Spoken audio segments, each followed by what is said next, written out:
नमस्कार दोस्तों। तो पीआईबी एनालिसिस में आपका बहुत बहुत स्वागत है। और आज के पीआईबी एनालिसिस में हम 2 दिन के पीआईबी को कवर करेंगे, यानी कि 2 जुलाई और 3 जुलाई। मतलब आज और जो कल पीआईबी हमने नहीं किया था एनालिसिस, उसको भी आज के इसी वीडियो के अंदर हम कवर करेंगे। और कल ना करने का बहुत बड़ा रीज़न ये था कि 2 जुलाई का अगर आप जा करके प्रेस रिलीज चेक करोगे तो सारे प्रेस रिलीज बहुत जेनरिक टाइप के थे कि कोई प्रोग्राम हुआ तो उसमें इनको सम्मान दिया गया, उनको सम्मान दिया गया, ये उन्होंने चेयर किया, इन्होंने ये बोला, उन्होंने वो बोला। कोई बहुत स्कीम बेस्ड या कोई यूपीएससी पर्सपेक्टिव से, यूपीएससी के पॉइंट ऑफ व्यू से कोई बहुत इंपॉर्टेंट आर्टिकल उसमें सिर्फ एक था, डिजिटल इंडिया वाला। इसके अलावा और कोई आर्टिकल बहुत ज़्यादा उसमें था नहीं। तो इसलिए हमने कल स्किप किया, सोचा कि चलो इस आर्टिकल को एक करने का कोई मतलब नहीं था, तो हमने सोचा कि इसको 2 दिन का मर्ज करके 1 दिन में कर देंगे। तो आज 3 जुलाई को आपके पास वो मर्ज होकर के मिल गया। तो इसी तरीके से जिस दिन अगर मान लो, क्योंकि ज़रूरी नहीं है कि हर दिन कोई बहुत इंपॉर्टेंट प्रेस रिलीज आए किसी भी मिनिस्ट्री से, तो जिस दिन इंपॉर्टेंट होता है उसको तो हम कवर कर लेते हैं। लेकिन जिस दिन मान लीजिए कोई बहुत इंपॉर्टेंट प्रेस रिलीज नहीं आया तो उसको हम अगले दिन के साथ मर्ज करके कवर कर लिया करेंगे। तो जब भी आपको कोई सेशन ना मिले, देखो मैं तो एब्सेंट होऊंगा नहीं, एब्सेंट होने का कोई सवाल नहीं होता, लेकिन जिस दिन आपको सेशन ना मिले तो आप समझ जाइएगा कि 2 दिन का एक साथ आने वाला है। और हो सकता है कभी मेरी तबियत वगैरह खराब हो जाए तो हो सकता है वो मिस हो जाए। तो चलिए विदाउट वेस्टिंग एनी टाइम फटाफट से इसको डिस्कस करते हैं। पर वीडियो में आगे जाने से पहले बड़ी अनाउंसमेंट है अनअकैडमी टीम की तरफ से कि अगर आप यूपीएससी सीएससी की प्रिपरेशन कर रहे हैं तो Unacademy is your one stop solution.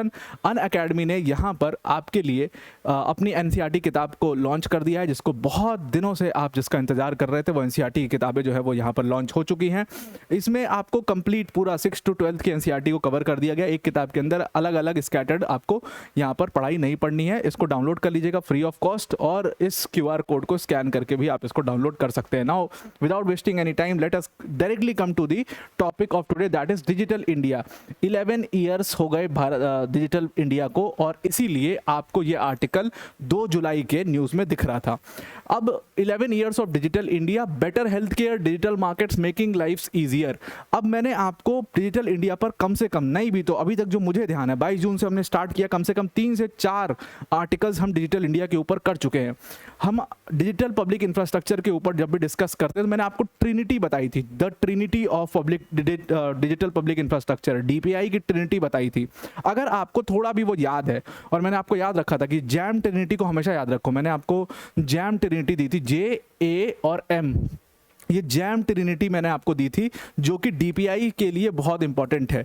तो डिजिटल पब्लिक इंफ्रास्ट्रक्चर को स्ट्रेंथन करने में इसका बहुत बड़ा रोल है, दैट इज जैम ट्रिनिटी।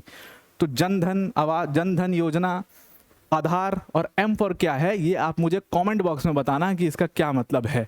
तो जैम ट्रिनिटी अगर आपको याद हो तो हमने डिजिटल इंडिया के ऊपर वहाँ पर भी काफ़ी डिस्कस किया था। फिर ई सरस में हमने काफ़ी डिस्कस किया था। जिस तरीके के जो भी प्लेटफॉर्म्स आते हैं उसमें डिजिटल इंडिया डिस्कस हो ही जाता है। अब डिजिटल इंडिया को हमारे 11 साल हो चुके हैं। आज की डेट में अगर आप देखा जाए तो 1 जुलाई 2015 को लॉन्च किया गया था, और 1 जुलाई 2026 को इसको टोटल 11 ईयर्स हो गए। तो डिजिटल इंडिया की सबसे खास बात ये रही कि पेपर बेस्ड, कैश बेस्ड से हम सीधा डिजिटल इंफ्रास्ट्रक्चर की तरफ मूव किए, और बहुत तेज़ी से मूव किए। बल्कि UPI was one thing that we gave to the world. दुनिया अब इसको जो है फॉलो करना शुरू कर चुकी है। बहुत लोगों को लगा था कि यूपीआई भारत में वर्क नहीं करेगा, इंडिया के रूरल सेक्टर्स में वर्क नहीं करेगा, पर आज रूरल सेक्टर्स में भी आप जाइए, रूरल एरियाज़ में भी आप जाइए तो दुकान दुकान पर आपको क्यूआर कोड्स और यूपीआई ट्रांजैक्शंस मिलेंगी आज की डेट में। तो भारत ने बहुत तेज़ी से उसको अडॉप्ट किया, बहुत तेज़ी से उसमें इम्प्रूव किया।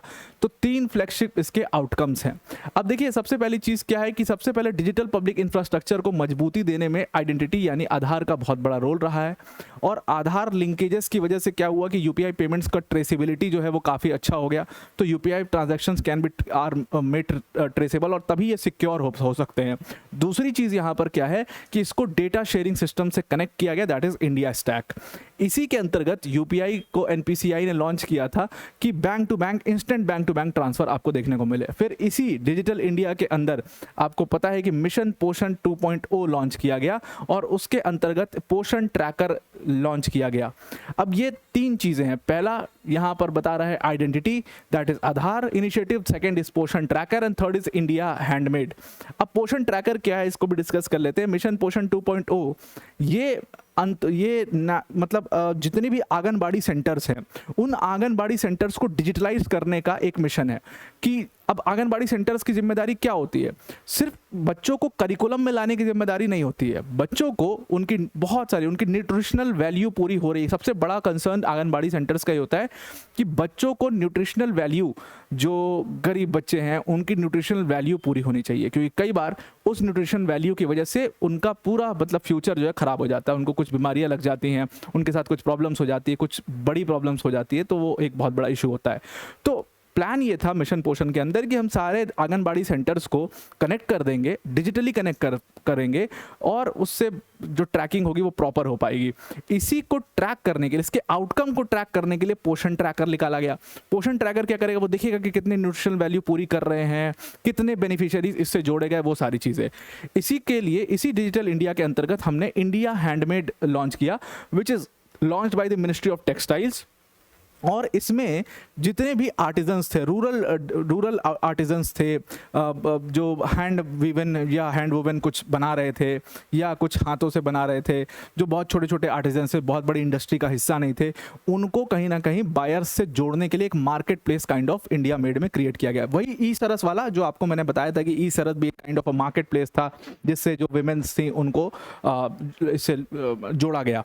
तो ठीक वैसे ही इंडिया हैंडमेड में भी वही किया गया कि इनको जोड़ा गया एक मार्केट प्लेस से, ताकि वो बायर से डायरेक्टली जुड़ पाएं और बीच में मिडिल मैन का वो, अब जैसे बुनकर समाज है, ठीक है, वो बुनकर के जो साड़ियाँ बनाती हैं, उनके बहुत बड़ा इशू क्या है, बुनकर समाज का सबसे बड़ा इशू यही है कि भाई साड़ियाँ उन्होंने बनाई, मिडिल मैन वो साड़ी बड़े सस्ते दामों पे खरीद लेता है कि भाई आजकल तो इतनी मशीन वाली साड़ियाँ, इतने स्केल पर बिजनेस हो रहा है, आपका ज़्यादा बिकेगा नहीं। अब वो लोगों ने इतनी मेहनत की और उसका मुश्किल से उनको 5,000-6,000 रुपये मिलता है, वो साड़ी खरीद लेता है और उसी साड़ी को वो तिगुने चौगुने दाम में ले जा करके दुकान पर बेचता है, वो मिडिल मैन सारा प्रॉफिट ले जाता है। तो अल्टीमेटली जो हैंडमेड बायर है, जो हैंडमेड काम कर रहा है, उसको बहुत प्रॉफिट नहीं होता है। आप देखिएगा कि हैंडमेड इंडस्ट्री पूरी तरीके से ख़त्म होना शुरू हो गई। ये सिर्फ बुनकर समाज की स्थिति नहीं है, लगभग हर जगह की। ये बांस के जो पैना होता है बांस का निकला हुआ, उससे वीव करके ये लोग बहुत अच्छी टोकरियां बनाया करते थे, उनका चलन जो है वो एकदम खत्म हो गया। तो ये एक बहुत बड़ा कंसर्न था, तो उनको सपोर्ट करने के लिए और रूरल लाइवलीहुड मिशन के अंतर्गत, नेशनल रूरल लाइवलीहुड यानी कि NRLM मिशन के अंतर्गत, हाँ आप इसको NRLM मिशन से जरूर जोड़ देना। NRLM मिशन यानी कि मैं इसके बारे में आपको पहले बता चुका हूँ, नेशनल रूरल लाइवलीहुड मिशन से आप इसको जोड़ सकते हो। उसके अंतर्गत इसको प्रमोट करने के लिए भारत ने इसको लॉन्च किया। तो तीन चीज़ें थी, तीन फ्लैगशिप आउटकम्स थे। पहला यूपीआई, अगर हम यूपीआई का डेटा देखें तो 49% जो दुनिया की आज ट्रांजैक्शंस हैं वो यूपीआई, अकॉर्डिंग टू IMF, वो यूपीआई से हो रही हैं। जून 2025 तक का IMF का ये डेटा है। 10 कंट्रीज इसके अंतर्गत आ चुकी हैं। रिसेंटली ग्रीस ने इसको ज्वाइन किया 2026 के अंदर, विच वॉज वेरी लैंडमार्क। 30 जून को ग्रीस ने ज्वाइन किया था। और इसके अलावा ये 10 कंट्रीज में अभी आज की डेट में लाइव है: UAE, Singapore, France, Mauritius, Nepal, Bhutan, Qatar, Sri Lanka and Cambodia. इसके अलावा और भी देशों को इंक्लूड करने का प्लान इसके अंदर है। दूसरी चीज़, पोषण ट्रैकर स्ट्रेंथिंग न्यूट्रिशन, मैंने आपको बताया ही कि इसमें 13.30 लाख आंगनवाड़ी जो वर्कर्स हैं उनको जोड़ा गया। 8.93 करोड़ बेनिफिशियरीज इसमें जुड़ चुके हैं। 99.89 आधार वेरिफिकेशन सबका हो चुका है। जियो टैगिंग, जियो फेंसिंग, ये सब कुछ इसके अंतर्गत करा दी गई है। और डेली इसमें 1 करोड़ का ट्रांजैक्शन होता था 2021 में। आज की डेट में transactions are above 22 crore nutritions के लिए। Then comes the India handmade empowering artisans. मैंने आपको बताया कि इसमें 3900 प्लस आर्टिजन्स को जोड़ा जा चुका है। 21,000 प्रोडक्ट लिस्ट हो चुके हैं और पूरा फुल स्केल, कोई मिडिलमैन यहाँ पर आपको दिखाई नहीं देता, कोई मिडिलमैन आपको यहाँ पर दिखाई नहीं दे रहा है। अब अगर हम इसकी एनालिसिस करें तो देखो, ये कुछ जगह पर तो बहुत अच्छा है कि अब मान लीजिए जैसे आप यूपीआई की बात करें, डिजिटल ट्रांजैक्शन की बात करें, ट्रेसेबिलिटी बहुत अच्छी होती है डिजिटल ट्रांजैक्शन की। अब मान लो आपको कैश पैसा दे दिया, आपने वो कैश पैसा ले लिया और कह दिया भाई कौन सा कैश पैसा, कैसा कैश पैसा, कुछ मैं नहीं जानता। और वहीं यूपीआई ट्रांजैक्शन है, you can not deny, that is legible in court and everywhere, सब कुछ हो सकता है उसमें, ठीक है। तो bank to bank instant transfer है। दूसरी चीज़, आपका जो पेपर वर्क था, कैश वर्क था, वो अब बहुत हद तक खत्म हो चुका है। तो बहुत समस्या होती थी। अब अगर हम पोषण की बात करें, पोषण ट्रैकर की, तो पोषण ट्रैकर से भी ट्रेसिबिलिटी बहुत अच्छी हो रही है कि आप एकदम ट्रेस कर पा रहे हो कितने बेनिफिशियरीज, ये पूरा डेटा जो आप दे पा रहे हो, कितने बेनिफिशियरीज जुड़े, कितने प्रोडक्ट्स लॉन्च हुए, कितना आधार वेरिफिकेशन हुआ, ये सारा डेटा आपके पास जो है वो आ जाता है। और डेटा हमेशा आपको हेल्प करते हैं एक बेटर स्कीम बनाने में, उस स्कीम को बेटर बनाने में, उस स्कीम के आउटकम्स क्या हैं उसको पहचानने में। और डेटा आपकी बहुत ज़्यादा मदद करते हैं कि कितने लोग इसके अंतर्गत जुड़ पाए आपसे। तो वो डेटा बहुत इंपॉर्टेंट है भारत के लिए। और मैंने हमेशा कहा कि the road to success lies in data.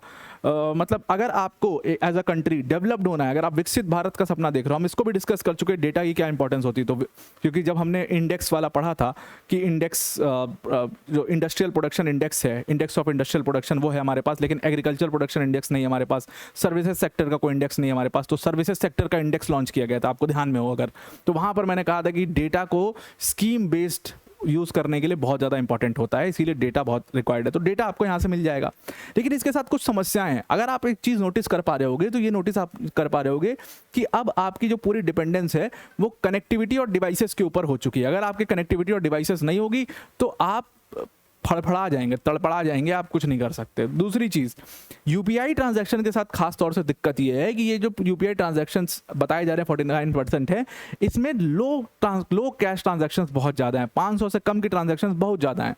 तो चैलेंज इज़ कि आप इसको हाई वैल्यू ट्रांजैक्शंस कैसे इस पर लेकर के आओगे। और दूसरी चीज़, उसको ट्रेसेबल कैसे बना। अभी क्या है कि 1 लाख से ज़्यादा ट्रांजैक्शन आप एक दिन में नहीं कर सकते, दैट इज़ द प्रॉब्लम। तो कमर्शियल अकाउंट में हालांकि वो अलाउड किया है।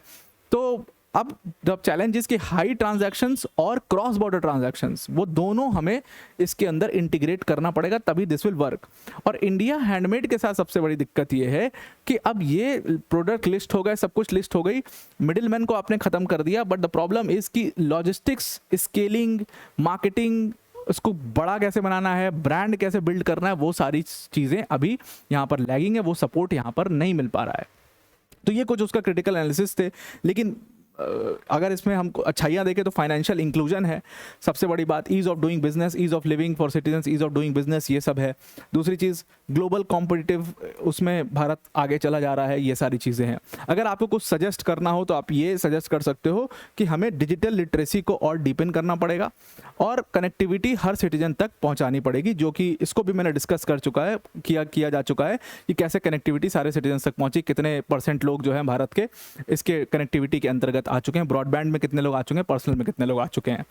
नेक्स्ट आर्टिकल पर हम आते हैं, that is she leaps digital empowerment for Lakhpati Didis. Very very very very important, very very important. जितना भी आपको वुमेन एम्पावरमेंट से रिलेटेड आर्टिकल्स मिलेंगे, these are very very important and these we have to discuss very much in detail. तो she leaves digital empowerment for Lakhpati Didis यहाँ पर हो रहा है। अब ये शी लीव्स क्या है, लखपति दीदीज क्या है, डिजिटल एम्पावरमेंट कैसे हो रहा है, ये सारा कुछ हम डिस्कस करते हैं। स्टार्ट करते हैं सबसे पहले लखपति दीदीज से। अब देखो, लखपति दीदीज की हम बात करें तो it is an initiative under the Antyodaya योजना। तो सरकार की एक योजना है, दैट इज दीन दयाल अंत्योदय योजना, नेशनल रूरल लाइवलीहुड मिशन। तो it is a kind of umbrella. बहुत सारी स्कीम्स, छोटी छोटी स्कीम्स इसके अंदर आती हैं। उन्हीं में से एक स्कीम है लखपति दीदीज। लखपति दीदीज का कंसेप्ट क्या है, लाखपति आप समझ गए, 1 लाख रुपए। तो वो विमेन्स जो किसी एसएचजीज के साथ जुड़ी हुई हैं, या किसी फेडरेशन के साथ जुड़ी हुई हैं, या किसी विलेज कॉरपोरेशन के साथ जुड़ी हुई हैं और 1 लाख रुपए साल में कमा रही हैं, उनको लखपति दीदीज कहा जाता है। ये और साल में 1 लाख रुपए, ये कम से कम 4 एग्रीकल्चरल सीजन्स के लिए कांस्टेंट होना चाहिए। मतलब एवरेज आपकी जो इनकम है वो 10,000 रुपए करीब होनी चाहिए, तो ही लखपति दीदीज के सारी आपको बेनिफिट्स मिल पाएंगे। तो उनको लखपति दीदीज कहा जाता है। अब ये लखपति दीदीज का जो पूरा कंसेप्ट है, इसको एम्पावर करने के लिए, और ज़्यादा एम्पावर करने के लिए, इसकी ट्रैकिंग बढ़िया करने के लिए, इसका जो है कनेक्टिविटी और बेटर करने के लिए, लखपति दीदीज को और एम्पावर करने के लिए शी लीप्स प्लेटफॉर्म को लॉन्च किया गया। तो शी लीप्स क्या है, अब शी मतलब women, leaps self help entrepreneur livelihood and enterprise application. So it is a kind of an application. ये अगेन एक प्लेटफॉर्म है, एक एप्लीकेशन है। और ये एप्लीकेशन क्या करेगा, इसको लॉन्च किया गया अभी रिसेंटली, आपको पता है राष्ट्रीय ग्रामीण विकास सम्मेलन न्यू दिल्ली में चल रहा था, तो 29 जून 2026 को इस शी लीप्स एप्लीकेशन को लॉन्च किया गया। अब ये डिजिटल इंडिया कॉरपोरेशन का एक और एप्लीकेशन है, एक और प्लेटफॉर्म है विच इज़ लोक ओएस प्लेटफॉर्म, जो कि इंटरप्राइजेस की ग्रोथ को ट्रैक करता है। वो लोक ओएस प्लेटफॉर्म है, उसके अंतर्गत शी लीप्स को लॉन्च किया गया। और लखपति दीदीज का जो पूरा फाइनेंशियल इंक्लूजन है वो शी लीव्स के साथ कनेक्ट कर दिया जाएगा। मैं आपको थोड़ा सा आसान भाषा में समझाता हूँ। मतलब इसमें ऐसा होगा कि जैसे मान लो मैं आप लखपति दीदी हो और आपका एक प्रोफाइल क्रिएट हुआ। अब आप जितनी आपने एक्टिविटी की, फाइनेंशियल एक्टिविटी कर रहे हो, जितना ग्रोथ वोथ कर रहे हो, वो सब इस शी लीव्स एप्लीकेशन पर रिकॉर्ड हो रहा है। उसके बेसिस पर उसके आउटकम्स जनरेट किए जाएंगे और उससे फिर आपको हेल्प दी जाएगी। अभी मैं आपको प्रोसेस पूरा समझा दूंगा इसका क्या होता है। So this is she leaves. अब राष्ट्रीय ग्रामीण विकास सम्मेलन में एक बहुत अच्छा कीवर्ड हमें मिला, दैट इज थीम ये थी ग्रामोदय से राष्ट्रोदय। ये आप याद रखना, ग्रामोदय से राष्ट्रोदय, और इसको अलग अलग जगह पर आप यूज कर सकते हो। तो विकसित ग्राम विकसित भारत के अंतर्गत इसको लॉन्च किया गया शी लीव्स। अब लोक ओएस के अंडर इसको लॉन्च किया। लोक ओएस क्या है? ये कम्युनिटी बेस्ड ऑर्गेनाइजेशन, जितने भी बिजनेसेस हैं, एसएचजीज हैं, विलेज कॉर्पोरेट ऑर्गेनाइजेशंस हैं, क्लस्टर लेवल फेडरेशंस हैं, इनकी जो फाइनेंसेस होते हैं, इनके जो रिकॉर्ड्स होते हैं और इनका जो लाइवलीहुड डेटा होता है, उसको लोक ओएस पूरा रिकॉर्ड करता है। उसी के अंतर्गत ये वाला लॉन्च किया गया। तो लखपति दीदी को शी लीव्स के साथ में इंटीग्रेट कर दिया गया। This is the whole idea. अब ये सारे स्टेट्स के अंदर है। इसका ऑब्जेक्टिव बहुत सिंपल सा है। ऑब्जेक्टिव है कि जो भी रूरल प्रोड्यूसर्स हैं उनको इंटीग्रेट किया जाए और उनको एंटरप्रेन्योर्स बनाया जाए। मतलब अभी you are just a producer, now let us make you entrepreneurs. आपको बिजनेस सिखाना, आपको ट्रेनिंग प्रोवाइड करना, आपको मार्केटिंग, आपको ब्रांडिंग, ये सारी चीजें थोड़ा फॉर्मलाइज करने का प्रोसेस करने के लिए शी लीव्स को लॉन्च किया गया। प्लस क्योंकि लखपति दीदी इसका टारगेट जो है वो चेंज किया गया। 3 करोड़ का टारगेट था, अचीव हो गया। अब इसको 6 करोड़ कर दिया गया। हालांकि it is a very very ambitious target, but 6 crore का कर दिया गया और कहा गया कि 10 लाख करोड़ का कम से कम डिसबर्सल होना चाहिए अगले 5 ईयर में। ये बैंक से कैलकुलेट किया जाएगा, बैंक टू बैंक ट्रांसफर्स का। तो वो कम से कम इतना डिस्पर्सल होना चाहिए। फंक्शन क्या, ये ऐप जो है वो ट्रैक क्या करेगा, लाइवलीहुड जर्नी पूरी एक विमेन की, एंटरप्रेन्योर की, वो पूरी ये ट्रैक करेगा और स्पेशली विमेंस के लिए है ये। तो क्या होगा, सबसे पहले एक विमेन है, उनकी एक प्रोफाइल क्रिएशन होगा, उनका एक प्रोफाइल क्रिएट हो जाएगा। उनका प्रोफाइल क्रिएट होने के बाद उनका डेटा कैप्चर किया जाएगा, क्या एक्टिविटीज़ हैं, इनकम कितनी कर पा रहे हैं, प्रोडक्शन कितना है, सेल्स कितना है, उससे फिर उनकी परफॉर्मेंस मॉनिटरिंग की जाएगी और उसके बेसिस पर उनको इनसाइट्स दिए। सबसे इसमें खास बात है कि आपकी को सपोर्ट बेटर मिल पाएगा क्योंकि हमारे पास डेटा है। दूसरी चीज़ यहाँ पर यह है कि क्रेडिट मिलना आसान होगा। तीसरी चीज़, मार्केट में लिंकेज कैसे करना है, वो सारी चीज़ें, उन सारी चीज़ों में ये आपको हेल्प करने वाला है। अब इसकी खास बात क्या है, अब इसकी प्रॉब्लम क्या है? प्रॉब्लम ये है कि 6 करोड़ का जो टारगेट है वो बहुत ही ज़्यादा एम्बिशियस है। तो अब कितना क्रेडिट एक्सेस होगा सरकार? भाई अगर आपको कोई बिजनेस बढ़ाना है, so the more you put in, the more you increase your manufacturing or production, the more sale you can do, right? The more marketing you do, you can reach to larger audience. जितना marketing करोगे उतना larger audience तक पहुंचोगे। अब जैसे मान लो मुझे अगर इस चैनल को, यही है यूपीएससी मंजिल वैन अकेडमी चैनल है, ठीक है। अब मैं चाहता हूँ कि भाई ये जो भी बच्चा यूपीएससी का प्रिपरेशन कर रहा हो ना, सबके पास ये चैनल पहुंच जाए। तो मुझे क्या करना होगा? मुझे बहुत सिंपल सा है, you bring in money into this. आप इस सिस्टम में पैसा लेके आओ, आप खूब बड़ी, हालांकि मैं फर्जी मार्केटिंग करूं और कंटेंट ना हो तो वैसे भी वो सस्टेन नहीं करेगा, बट फिर भी आप बहुत बड़ी मार्केटिंग एक्टिविटीज़ करो, आप अलग अलग शहरों में जाओ, वहाँ पे अपने चैनल के बारे में बताओ, आप सबको एजुकेट करो कि मंजिल चैनल है, इस पे आ जाओ, इस पे आ जाओ, वो बड़ा हो जाएगा। ठीक वैसे ही यहाँ पर ये पूरा प्लान है। तो क्रेडिट एक्सेस कितना होगा वो डिपेंड करेगा और वो डिसाइड करेगा कि ये कितना सक्सेसफुल होगा। दूसरा क्या है कि क्या डिजिटल लिटरेसी इतनी है लखपति दीदी के रूरल विमेंस के अंदर कि वो इस पूरे प्लेटफॉर्म को समझ पाएंगे, बिजनेस इंसाइट्स को समझ पाएंगे? वो एक बहुत बड़ा प्रॉब्लम बन करके सामने आ सकता है। तो डिजिटल लिटरेसी उतनी नहीं है। दूसरी चीज़, स्मार्टफोन एक्सेस भी शायद उतना नहीं है, दैट इज़ द प्रॉब्लम। सो ये सारे हमारे पास जो है प्रॉब्लम स्टेटमेंट्स हैं जिनको भारत को अभी भी सॉल्व करना पड़ेगा। अब इसमें आप ना एक बहुत अच्छा उनको आइडिया दे सकते हो कि यार आप ना शी लीव्स को ई सरस के साथ में जोड़ दो। हालांकि इसके अंदर शी लीव्स का खासियत ही यही है कि सेल्फ हेल्प ग्रुप्स की मदद इसमें विमेंस को मिल जाएगी। तो सेल्फ हेल्प ग्रुप्स उनको डिजिटल लिटरेसी और ये सारी चीज़ें प्रोवाइड कर सकते हैं। सो ये हमारा नेक्स्ट आर्टिकल था। आई होप आपको अच्छे से समझ में आया। And third article, very very important and last article, that is Manas platform. अब ये मानस क्या है? A digital shield against drugs. तो डिजिटल शील्ड से समझ गए, देख रहे हो डिजिटल इंडिया के अंतर्गत कितने सारे डिजिटल पब्लिक इंफ्रास्ट्रक्चर के ऊपर अगर सवाल आता है, आपके पास कितने सारी चीज़ें हैं लिखने को, कितने सारे एग्जाम्पल्स, कितनी सारी चीज़ें लिख सकते हो। इसको आप और ज़्यादा इंटरलिंकिंग, अभी तो मैं बहुत बेस लेवल इंटरलिंकिंग आपको बता रहा हूँ, आप इसकी इंटरलिंकिंग और ज़्यादा बढ़ा सकते हो। कैसे बढ़ा सकते हो? बहुत सिंपल सा तरीका है, इसको अलग अलग जीएस पेपर्स के साथ आप लिंक कर सकते हो। अब जैसे मैंने लखपति दीदीज कंसेप्ट और रूरल लाइवलीहुड कंसेप्ट और ये सब बताया, इसको आप सोसाइटी में भी लिंक कर सकते हो, इसको आप इकॉनमी में भी लिंक कर सकते हो। देन हियर यहाँ पर इसको आप गवर्नेंस के साथ लिंक कर सकते हो, बहुत अच्छा गवर्नेंस का आर्टिकल बनेगा, ठीक है। सोशल जस्टिस के साथ लिंक कर सकते हो। तो अलग अलग उस जगह पर ये आपका लिंकेजेस हो सकता है। तो लेट्स डिस्कस मानस। तो सबसे पहले मानस क्या है? इट इज मादक पदार्थ निषेध असूचना केंद्र। It is a national narcotics helpline और इसको लॉन्च किया गया था 2024 के अंतर्गत। और इसके ऊपर क्यों, मतलब इसको क्यों न्यूज़ में है या क्यों हम डिस्कस कर रहे हैं? द सिंपल रीज़न इज़ क्योंकि 7th एनकॉर्ड एपेक्स मीटिंग हुई थी और जहां पर 7th एनकॉर्ड मीटिंग होती है, मानस जरूर वहां पर डिस्कस होता है, तो इसीलिए हम इसको डिस्कस कर रहे हैं। एनकॉर्ड के बारे में ऑलरेडी आपको बता चुका हूँ, अगर नहीं आपने पीछे की वीडियोस देखी हैं तो मैं आपको अभी थोड़ी देर में डिस्कस वो कर दूंगा।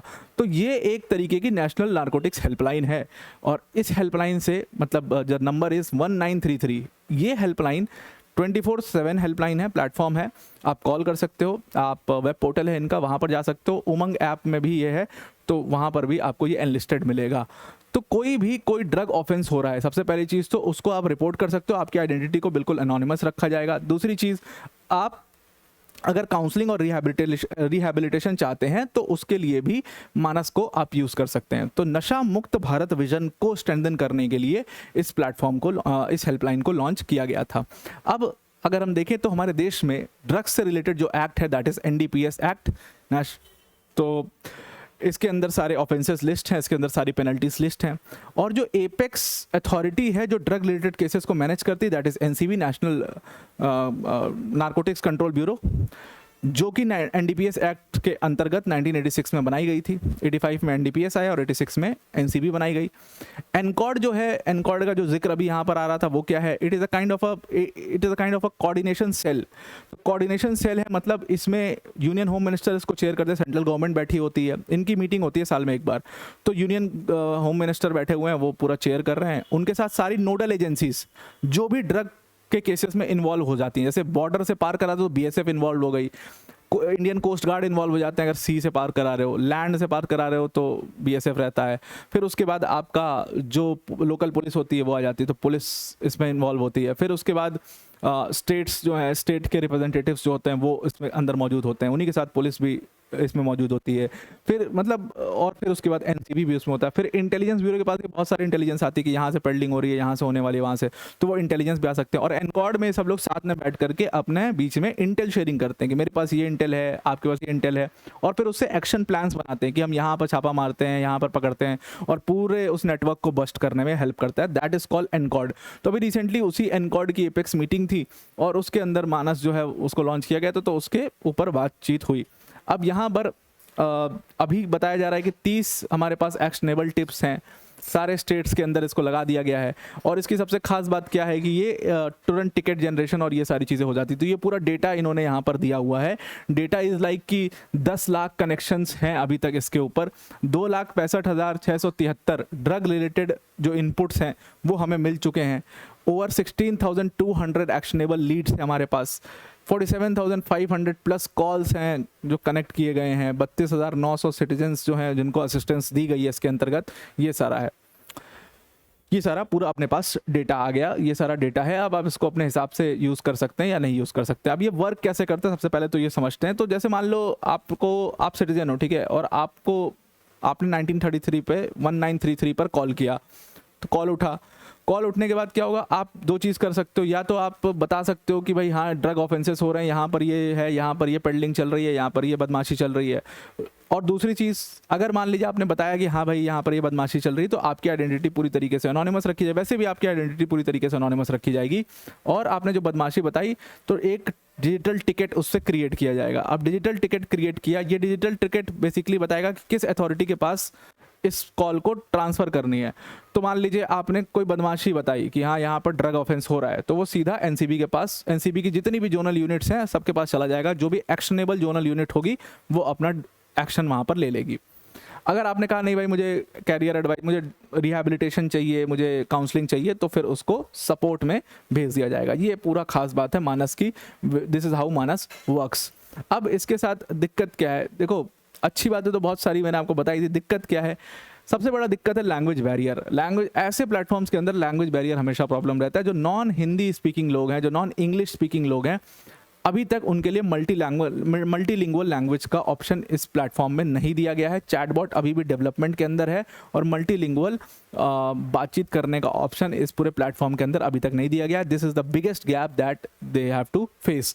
तो आपको क्या करना है, अगर वे फॉरवर्ड देना है तो आप बोलिए कि integrate Manas with other platforms and awareness for better and prevention tracking and rehabilitation outcomes. Multilingual chatbots को जल्दी से बनाओ, मल्टीलिंगुअल प्लेटफॉर्म रखो जहाँ पर इंडिया की सारी लोकल लैंग्वेज, एटलीस्ट जो कम से कम कॉन्स्टिट्यूशन में लिखे हुए उतनी लैंग्वेजेस तो आपको इंक्लूड कर ही देनी चाहिए। चलिए उतनी नहीं कर पा रहे तो जो भी वाइडली स्पीकिंग लैंग्वेजेस हैं कम से कम उसको आप इंक्लूड कर दो, ताकि बाकी स्टेट्स का भी इंक्लूजन इसके अंदर हो पाए। तो ये आज और कल यानी कि 2 जुलाई और 3 जुलाई के इंपॉर्टेंट आर्टिकल्स से इतने ही थे। और पीआईबी बैकग्राउंडर में वही मैं आपको दोबारा से बता देता हूँ कि वही चीज़ रिपीट है, मानस के ऊपर एक बैकग्राउंडर है और दूसरा बैकग्राउंडर जो आपका है वो शी लीव्स के ऊपर है।